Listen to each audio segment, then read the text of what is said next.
Welcome to Chair Chats, an online web series hosted by me, Jaime Harrison, the chairman of the South Carolina Democratic Party. Our goal in this series is to begin to look at political leaders, activists, and people involved in politics in a three-dimensional manner. We will move past the political caricatures to get to know the individual. So now, let's chat.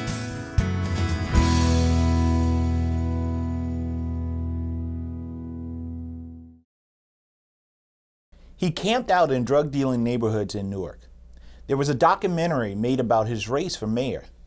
He revolutionized the use of social media to address the needs of his constituents. From shoveling snow to running into burning buildings, my next guest became a political icon and a master of constituent service. He now is a member of the most powerful political body in the world. But I remember this guy running around the dining halls of Yale University in an old t-shirt and jogging pants. I am super excited to interview and welcome to Chair Chats my good friend, United States Senator Cory Booker. Welcome to Chair Chats. It is great to be here. It's great to see you, for crying out loud. It's so amazing to have you in South Carolina. I know we've been trying to do this for forever. Yes. And it's so good to have you here in my home state. And the funny thing is like, I meet lots of friends that, you've known them for decades, and then you see them and we haven't aged well. But you look like the same guy with a little less hair. I'm definitely losing in the hair department. Yeah. But you were, I was a law student, but I lived in the undergraduate dorm, Pearson College. And you were really one of my favorite souls. And I knew then that you were going to do special things in this world. But to see you in this really national leadership role, because whoever's the party chair in South Carolina, given presidential seasons like this, is a national figure. And I sat in Clyburn's office, Congressman Clyburn's, a couple days before I came down here, just to visit with him. I'm coming to his district. But the things he said about you would make you blush. He is such a fan of yours and just went through the kind of impact you've made beyond the sort of professional impact, but the spirit you've brought to this job. And that just made me swell with pride. Oh, that makes my heart patter, and I really appreciate that, and then appreciate hearing from you, because you have, when I talk to old Yale friends, they always ask, "Oh, when's the last time you've seen Cory?" And they are so excited and so proud of what you have done and what you've accomplished, going from mayor of Newark to the United States Senate. And the horizon is still there. There's still so much more for you to accomplish, and I think people are just beaming with pride on how well you have done and all that you're accomplishing for the country. So I'm grateful for you saying that. Thank you, man. Yeah. So let's just go back a little bit. So I remember right when you're getting ready to graduate from Yale, and you had this dilemma. And I think it's the dilemma that a lot of young people have. It is whether or not you should go to the law firm or go to an investment banking or an investment bank or do some type of consulting, or whether to go and do some work in the community. And so you graduated from law school, and then you went to Newark to become a program coordinator at a community organization. And you decided to camp out in drug-infested neighborhoods where they were drug dealing and all. Why did you make that choice? Well, for me, I was raised by these parents who worked in corporate America, but raised my brother and I to understand that we came from a place where we owe a debt, and you know this. My father was born in poverty to a single mom. He used to always say, "Son, I was too poor to be poor. I was just P-O. I couldn't afford the other two letters." And he would detail all the incredible things and interventions that had to happen for him to go from poverty in the South to being in this middle-class northeastern neighborhood. Yeah. And where did he grow up in the South? He grew up in Hendersonville, North Carolina. Okay. It's just this amazing community I've gone back to, but the stories are tough. And so when you see how that community pulled together, was mama couldn't take care of him, this amazing family brought him into their home, roof over his head, how much his church helped him, how much they got a kid that had no college tradition, off to North Carolina Central University, how the civil rights movement at that point buoyed and lifted him up to the point where he was landing in Washington, D.C., and all these people were fighting, blacks and whites, to get blacks hired by corporate America for the first time. And he started becoming a trailblazer, first black hired for this company, and then became, in the Virginia area, the first black salesman hired. Wow. And so my father kept telling me over and over again growing up, then when he moved to New Jersey, they wouldn't let black families, real estate agents would steer black families away from the neighborhoods the neighborhood really I eventually grew up in, and it had to be this intervention where a white test couple went up after my parents told me the house was sold, a big altercation where my father's lawyer was attacked. Finally, we move into this neighborhood, as my father used to call us, the 4 raisins in a tub of sweet vanilla ice cream. And, so this was my father, as I was growing up, would never let me forget who I was and where I came from and the debt I owed that I could never pay back but had to pay forward. Yeah. And so by the time I'm 18 years old, I had a life that was beyond what my father could even conceive of. A full scholarship to Stanford University, just an incredibly nurturing community. And he just said these blessings, you drink deeply from wells of freedom and liberty that you didn't dig. You eat lavishly from banquet tables prepared for you by your ancestors. You can't just sit back getting dumb, fat, and happy, consuming all these blessings. Yeah. They can metabolize you to do something good. So by the time I got to Yale, I fell in love with working in the clinics, helping to run some of the sort of free legal clinics for the community, and just felt that this was my calling and wanted to find a neighborhood that reflected that. And so I said, I'm a Jersey boy, so let me go back. Go back home. But not even home to the sort of affluent community I came from, but let me go to the toughest place where people tell you not to go. And I went to this really tough neighborhood and moved into some high-rise projects where I lived for about 8 years and just partnered with incredible leaders in that community to try to fight for change. Yeah. And we were able to make some really good strides. Well, so you're in South Carolina this week because you're doing some campaign events for Secretary Hillary Clinton. Yes. Yeah. And so, who you've chair chatted with? Who I've chair chatted with. She sat right in that chair. I feel presidential suddenly. Exactly. Well, Bernie Sanders sat there too, and Martin O'Malley. Well, I know all three. I've benefited from knowing all three for a long time. Yeah. Well, except for Bernie, I've known him for just 2 years in the Senate, and I have respect. It's a great thing to be a Democratic Party and find 3 people who have such solid records. Yeah. So one of my questions is, why did you decide, given that you know all 3, why did you decide that Secretary Clinton was, you thought, the best to be the next president of the United States? Well, it's more than that. It was more than just an intellectual decision. Yeah. There's an old saying, who you are speaks so loudly I can't hear what you say. Oh, yeah. And so connecting with her, I saw a spirit there. A goodness that inspired me when I connected sort of her authenticity with qualifications for the office that nobody has, Republicans or Democrats. Nobody has sort of done her grassroots Children's Defense Fund, coming out of law school like I did, not going to the big corporate law firms, not making the big money, but going into the trenches right away. Her experience as First Lady, her experience as United States Senator, her global experience as Secretary of State. All of these things have really made her so prepared for the office. And when she combined that resume with a passionate, authentic connection to the issues that matter to people, by the way, not the issues necessarily that poll well, but issues of addiction, issues of criminal justice reform, kitchen table issues about just the practical sense of how is a middle-class family going to be able to have more money at the end of the month and find themselves with more month at the end of their money. And so when I started seeing that combination, which is rare, I was like, I'm in on this. And then have her be someone who, to me, just spoke to issues that I know are real from having been a mayor and struggling in communities. That all combined to say, hey, you know what, Secretary Clinton, I am a soldier. Put me to work for you. So one of the things I would like to ask you also, you have another friend or there's someone who you work with a lot who's also running, Chris Christie, governor of New Jersey.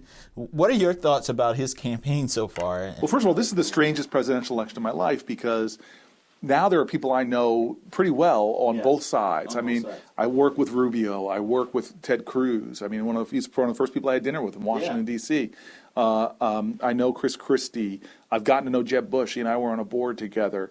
So it's interesting now to know, first time in my life, I know presidential candidates, all the Democrats, a good number of the Republicans.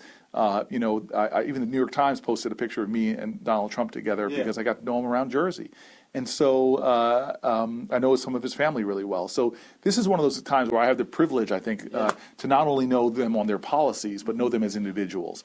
And so Chris Christie, you asked about specifically, he and I have worked together, had to. I was the mayor of the largest city in the state. He was the governor. We disagree on, I could write a dissertation on our disagreements, but we had to find areas of commonality to move my city forward during a time of economic recession. So, it's interesting to see them all now making a national pitch. Well, maybe one day you can be the person that brings everybody into the room and say, "Can't we all just get along?" Well, I've had to play that role already. So the busiest river crossing in America is actually the Hudson River. Yeah. And so we're trying to do this massive infrastructure project. And so just trying to get everybody to come together on both sides of the rivers, 2 governors, 2 different parties, 4 senators, national figures like a former mayor, now Secretary Fox, who's Secretary of Transportation. That's part of the job in leadership is trying to bring folk together and to have a nation that as I did with Christie, is at the end of the day, our differences matter, but our nation matters more. Well, you mentioned Secretary Fox, so this is something, just recently I had a reporter say to me, Secretary Clinton is leading in South Carolina, and odds are if the polls hold, and she will win South Carolina, and possibly that will help her secure the nomination. So then we will shift to who will be her vice presidential nominee, and they asked, well, who do you think? And I said, well, 9 times out of 10, she probably won't. It'll probably be a male because I don't know if she would pick a female. She's breaking the glass ceiling, but there's the politics. And I said, so then it's either white male, Hispanic male, African American male, or Asian male. And they said, well, who are your thoughts? I said, if it's a white male, then maybe Tim Kaine from Virginia. Yes. Right. Great guy, speaks Spanish, was a governor. I said, in Hispanic males, of course, conventional wisdom, Castro brother, Secretary Castro. But I said, maybe Javier Becerra, who is a congressman from California. And they said, well, what if it's African American? And I said, there are 2 people that come to mind, but there's one that I will root for. I said, Secretary Fox, of course, mayor from Charlotte. And the other one is a Rhodes Scholar, an All-American football player from Stanford, Yale law grad, who hails from the great state of New Jersey, Cory Booker. So, Senator,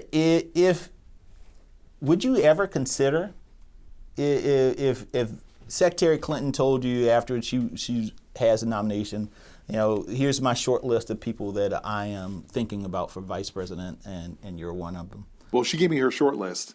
I would tell you right now, I would give an endorsement to Tim Kaine like he's never heard. I've served with him. I have a reverence for him that's incredible. Some of the other names are out there, like one of the Castro brothers. I know those guys. They're both Stanford guys, and so for me, it's about our team needs to win. Yes. Never before have I understood the urgency of us retaining the White House now that I'm in the Senate and I see all those little things that matter so much. So that's my goal here is to win. It's flattering to be named like that, especially from old friends like you. It's really flattering, but more important than me or anyone being vice president is that Hillary Clinton's the president. And that, to me, is the most critical victory that I'm seeking. And right now I'm just like, I'm a yeoman. I have no ego in this. Put me anywhere. Put me on the field. All I want to do is be in the. I don't even care if I'm not on the field. I'll be a bat boy. I want to be contributing to the success of the team. Well, I also want to talk with you a little bit on the personal side. You know what's amazing? And first of all, I mean, we talk a lot about issues in this politics. In this campaign, the arts won't be talked about nearly as much as it should. I agree. And what it does for people to elevate you, the arts to inspire you, to motivate you, to cultivate your dreams, to nurture your injuries. And I always tell people that it's art that the reason why I'm here, because my father, who's named Carrie Alfred Booker, his poor North Carolina mama loved the movies and named him after Cary Grant and Alfred Hitchcock. And so my father tells the stories of going up to the segregated balcony. Yeah. And this shows you how important art is in our communities. He would watch movies, and one day, a little boy saw a movie about Manhattan and a salesman in Manhattan, and it planted a dream that one day he would be a salesman. And then next thing you know, he's working for one of the most important global corporations of his time, IBM, as a salesman in Manhattan, as one of the top salesmen. So it just shows you that engagement in the arts. And then you and I both have been shaped not just by musicians, but we've been shaped by the poetry of Langston Hughes and Maya Angelou. We've been shaped by the artistry of some of the greatest thinkers and geniuses. So I just love that you are unabashed about the impact that music makes in our lives. And I just did a mix on Spotify of music that made me feel my father, because I put, it was a mix of Otis Redding, Ray Charles, and Satchmo. And I was listening to some of his greats So who's your favorite? I'm like the most eclectic music lover there is. And it's embarrassing because a couple of my staffers who help me set up my Spotify have a window into what I listen to, and they just chuckle because it's everything from old classics like that. I was having a Nina Simone morning the other morning and just really, really getting into it. But then the next thing you know, I'll be listening to Bruce Springsteen and John Bon Jovi. I'll work out to the musicals. I love Hamilton is the new hot musical. And there's this great song, Alexander Hamilton, and I was using that to work out to. So I'm all over the place. But when you create the soundtrack of your life, it really does influence your moods. And both you and I have had our moods shift. And we've bonded over. We have a mutual friend who I just used to. It was like one of the more delights I have to watch her squeal over Prince. and just sit in right below where my dorm room was. She would sit in that basement with you often and watch like Purple Rain for the 20th time or 200th time, I should probably say. And Prince was one of my favorites growing up as well. One of the sad moments when I think about Michael Jackson's life is that Michael Jackson and Prince never did something together. Well, the joke was they were going to have a dance-off back in the days. That's what everybody wanted to see. It's and MC Hammer. Don't forget about these people used to always talk about who would win. You're vegan. Communications director would kill me if I didn't ask you this. You're vegan. Yes. And is that do they arrest vegans here in South Carolina? Oh, God. Yeah. She thinks they do. So one of the things she wanted to know, in D.C., what's your favorite restaurant? Oh my gosh. There is so much vegan options in D.C., from a restaurant called Sticky Rice to Rasika to... Rasika, my in-laws love Rasika. Yeah, they have this spinach. The fried spinach. It's like crack cocaine. They did. I was just talking about it the other night. You just have to eat it. It is ridiculously good. It really is. I mean, so it is. The problem is I got to D.C. and now I'm back on the wagon, but I gained weight. The heaviest I'd ever been in my life was in my first year or so as senator. And so now I'm battling back. And so I'm trying to stay away from the fried spinach. For me, it was moving back here to South Carolina. It was just the carbs, the sweet tea, and you go out for barbecue, and you got to get the hush puppies, and then my wife. Yeah, this is a challenge. Be honest. I was on the board of Michael Bloomberg's foundation, and it's an incredible foundation that does so much work just to save human lives, from non-smoking campaigns in developing nations to traffic helmet efforts in developing nations. Just look, how can we save and elevate human life? And one day they had a slide on the board of life expectancy rates going up healthy and well for every group except for black men. And there's this wonderful guy. I just watched his TED Talk. I really recommend it. I think it's Ron Finley. If you just put in the Guerrilla Gardener, he was saying that in South Central we have drive-bys and drive-throughs, and the drive-throughs are killing more people than the drive-bys. Wow. And I'm telling you right now, people don't understand this. We talk about violence. If you look at the rates of heart disease, diabetes, it is epidemic in black communities, epidemic across our country generally. But for black men like you and me, we have terrible, terrible health outcomes. And so what my hope is this coming year, 2016, I can begin to be the change I want to see in the world. And it's just so important that we, in positions where we're privileged enough that people want to see what we tweet, want to see our chair chats, to begin to think about small changes in our diet we can make and our lifestyles that we can make that will have big differences in extending our lives. Because it's just, Americans in general have eating patterns that make us very unhealthy compared to other countries globally.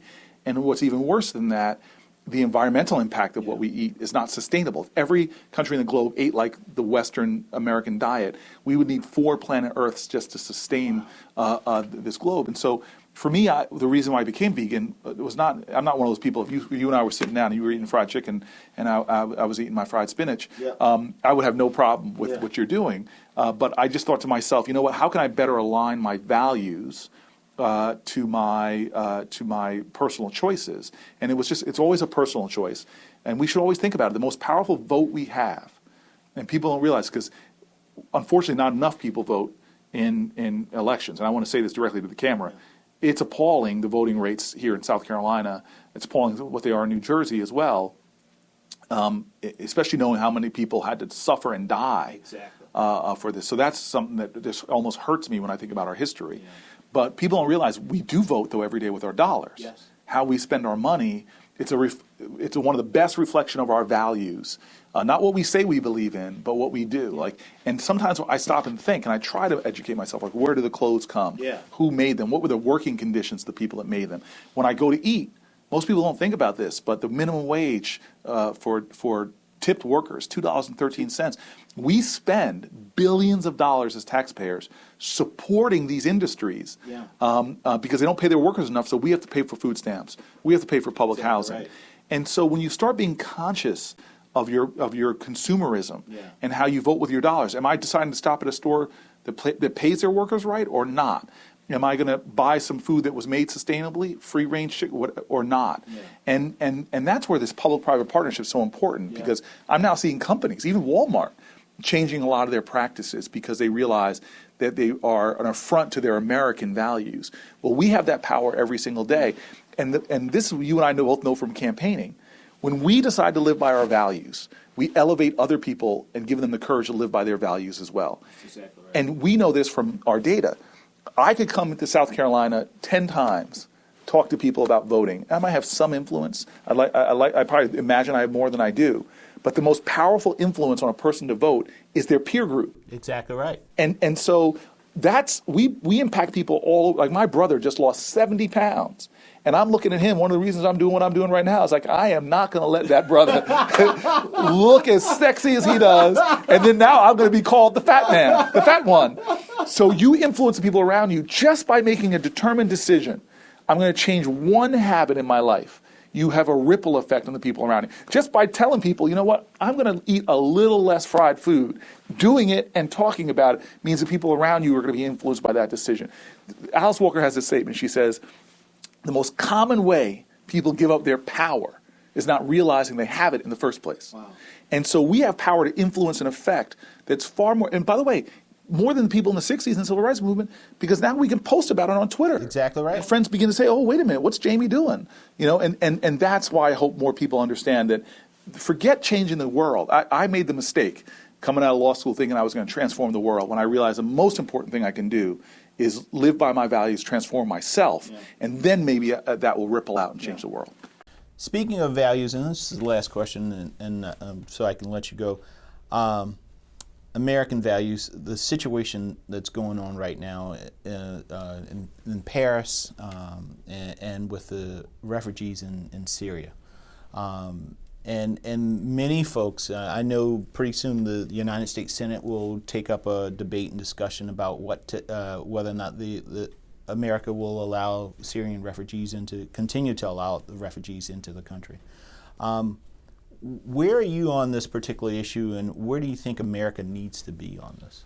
Well, first of all, let's just understand that people who, on all sides of this debate, when you talk to real Americans, they're concerned, they're fearful, they watch what happened in France, they remember some of the things that have happened in America. You could see the world. I'm 12 miles away from ground zero, and you could see it from where I lived. So anybody who discounts that fear is making a mistake and doesn't want to address it with substantive policy that makes us safer. And by the way, we can and should get better every single day. Exactly. And Americans should be upset because we haven't done a good enough job. When they test TSA and find out that 90% of the stuff that the testers try to smuggle through, they're actually getting through, shows America should be doing a better job. So the first most important thing is our safety and security. But at the same time, I will never sacrifice my values, freedom of speech, privacy, for security.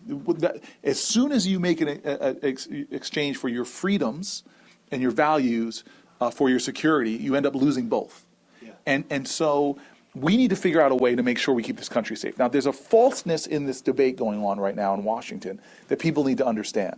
And the falseness in this debate is, are there things we can do to improve the refugee program? Yes, and we've talked about them. I came from a hearing on Thursday where we talked about this. But the falseness in this debate is, if you look at the 10 different ways to get into America, student visas, tourist visas, the visa waiver program, crossing the borders in the south of the hardest way to get into America right now, the most vetted you will be the refugee program. Yeah. If I'm a terrorist and thinking to myself, I need to get into America, I'm not going to go through a 2-year program with all that's involved. It's easier to get in other ways.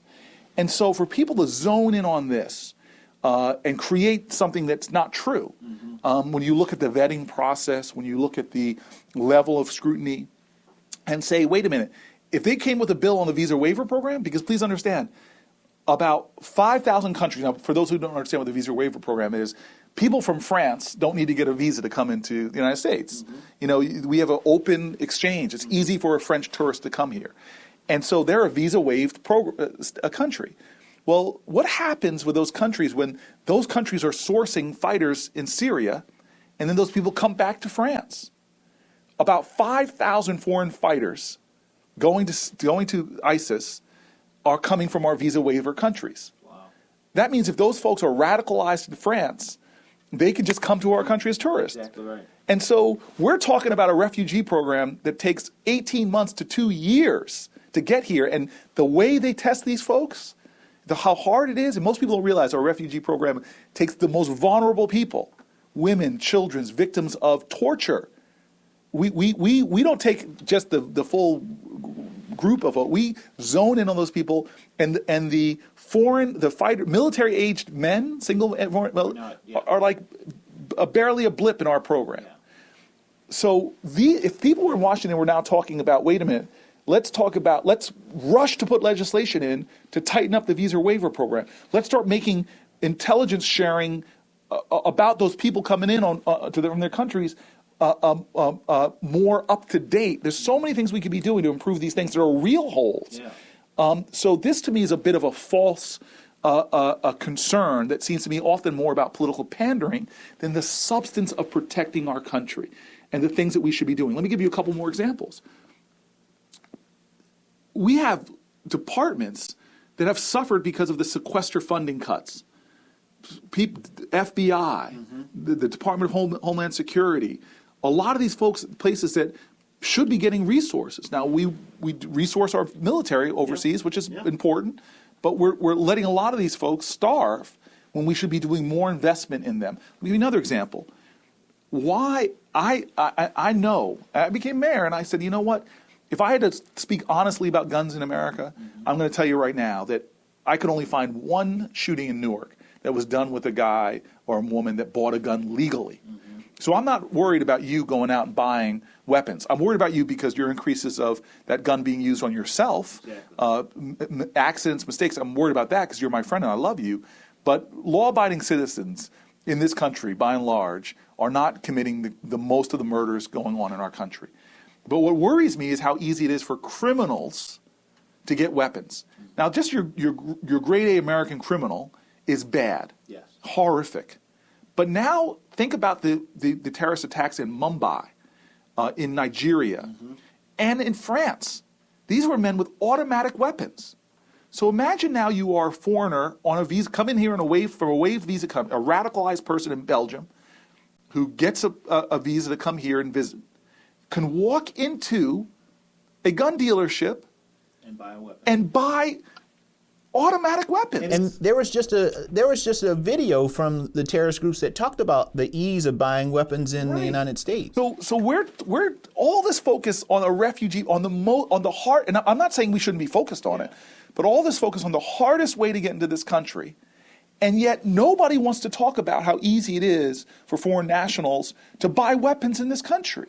Nobody wants to talk about the other challenges we have. Student visa programs, visa waiver countries, all of these things where we should be focused on improving. And so I am not political in this. I just want to keep my constituency safe. And I definitely don't want to be the country when Canada is taking many times more refugees than we are. When France, days after the terrorist attacks, France says we are still going to take tens of thousands of refugees. So please, hear this, America. Yeah. We are the light and the beacon. We are the Statue of Liberty country that says, give us, you're tired, you're weak, you're harmless, the wretched refuse of your teeming shore. That's our motto. Not France, not Canada. That's who we are. So I will never sacrifice the truth of who we are.